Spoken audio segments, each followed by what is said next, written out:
Hallo Leute, der heutige Sunscreen Sunday wird ein kleines bisschen anders, weil nämlich behauptet wird, dass das Sunozone Sonnenfluid ein Dupe zu der Eucerin Sonnencreme sein soll. Und da ich beide Produkte besitze, dachte ich, ich trage sie einfach mal auf mein Gesicht auf und dann schauen wir mal, ob das Sunozone Sonnenfluid tatsächlich ein Dupe zu Eucerin ist. Ich trage zuerst die Eucerin Sonnencreme auf und zwar auf diese Gesichtshälfte, und da ich weiß, dass 6 Pumphübe ungefähr einem Gramm entsprechen, werde ich die Hälfte davon verwenden, also 3 Pumphübe. Und dann schauen wir mal, wie sich diese Sonnencreme auf meinem Gesicht verhält. So, wir machen jetzt erstmal die 3 Pumphübe. Das ist übrigens eine Sonnencreme, die auch mein Freund richtig, richtig gerne mag, weil die sich nicht so komisch im Bart absetzt und auch vom Tragekomfort wahnsinnig angenehm ist.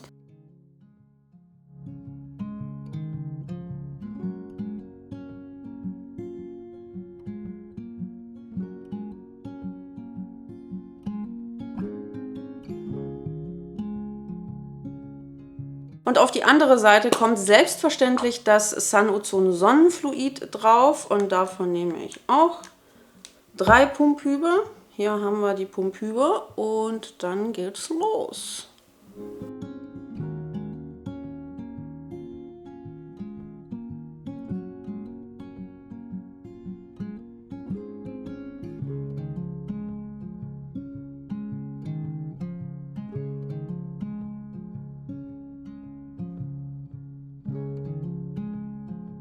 Was die Textur angeht, fühlt sich das Sunozone Sonnenfluid auf jeden Fall ein bisschen flüssiger an, also nicht so cremig wie die Eucerin Sonnencreme. Das ist auf jeden Fall schon mal der erste Unterschied, der mir hier auffällt. Ich weiß nicht, ob ihr es erkennen könnt, aber das Sunozone Sonnenfluid fängt hier bereits an, so ein bisschen zu krümeln. Das ist einer dieser Krümel. Ich versuche den mal ein bisschen hierher zu schieben, damit ihr das sehen könnt. Weil das Problem beim Sunozone Sonnenfluid ist halt einfach, zumindest bei mir, sobald das angetrocknet ist, fängt es halt an zu krümeln, wenn man irgendwo nochmal mit den Fingern über die Haut drüber geht. Und das ist bei der Eucerin Sonnencreme überhaupt nicht der Fall. Also ich kann hier ohne Probleme über die Haut gehen und es krümelt nichts runter, was halt einfach bei Sunozone auf jeden Fall passiert.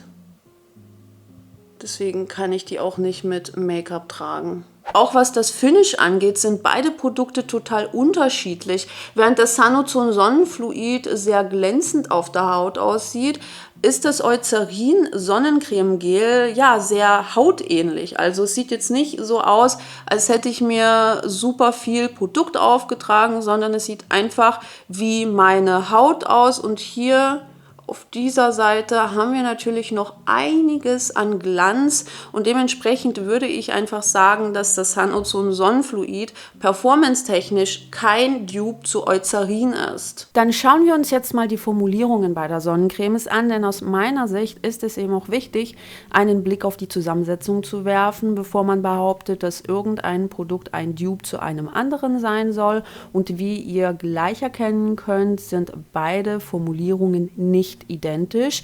Wir haben zum Beispiel im Eucerin Sonnencreme Gel Alkohol enthalten, also vergällten Ethanol. Das ist beim Sunozone Sonnenfluid nicht der Fall. Und dieser Ethanol sorgt zum Beispiel dafür, dass sich die Sonnencreme ein bisschen leichter auf der Haut anfühlt. Allerdings kann es natürlich dazu beitragen, dass dieses typische Stechen auf der Haut entsteht, je nachdem, wie empfindlich eure Haut ist.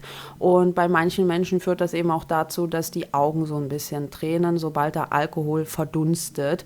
Und auch was die UV-Filterkombi angeht, sind beide Produkte anders konzipiert. Ihr habt zum Beispiel in dem Eucerin-Produkt Avobenzon enthalten, also dieses Butylmethoxydibenzoylmethan. Das ist ein UVA-Filter, der allerdings nicht mehr so häufig verwendet wird und vom DHHB, also dem UVA-Filter, der als erstes im Sonnenfluid enthalten ist, nach und nach ersetzt wird, weil DHHB einfach deutlich stabiler ist im Vergleich zum Avobenzon. Ansonsten ist auch die Konservierung beider Produkte eine andere und dementsprechend würde ich anhand der Formulierung sagen, dass das Sanozon Sonnenfluid kein Dupe zu der Sonnencreme von Eucerin ist. Auch was die Schutzleistung angeht, sind beide Produkte unterschiedlich. Ihr bekommt beim Sanozon Sonnenfluid einen SPF von 50, während ihr bei Eucerin einen SPF von 50 plus erhaltet. Das heißt, der UVB-Schutz liegt hier bei mindestens 60 und ich finde, das sind halt auch solche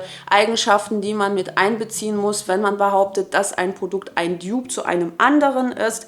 Und ich finde halt auch, wie gesagt, von der Performance beide Produkte sehr verschieden. Das heißt, falls ihr eine ölige Haut habt und euch erhofft, hier ein Dupe zu Eucerin darin zu finden, dann werdet ihr wahrscheinlich enttäuscht werden, weil das Produkt schon einen pflegenden Effekt hat und dieses leicht glänzende Finish erzeugt, während das bei Eucerin nicht der Fall ist. Also ich finde die Sonnencreme wirklich kaum spürbar auf der Haut und ich glaube auch, dass meinem Freund das Sanozon Sonnenfluid überhaupt nicht gefallen würde, weil er oft einen 3-Tage-Bart trägt und ich mir relativ sicher bin, dass diese Sonnencreme dann bei ihm im Bart hängen bleiben würde und runterkrümeln würde und dementsprechend ist das einfach definitiv kein Dupe zu Eucerin. Das war es schon mit meinem kleinen Vergleich. Ich hoffe sehr, dass das Video euch weitergeholfen hat. Schreibt mir doch gerne in die Kommentare, ob ihr eine der Sonnencremes bereits ausprobiert habt und wir sehen uns dann beim nächsten Mal.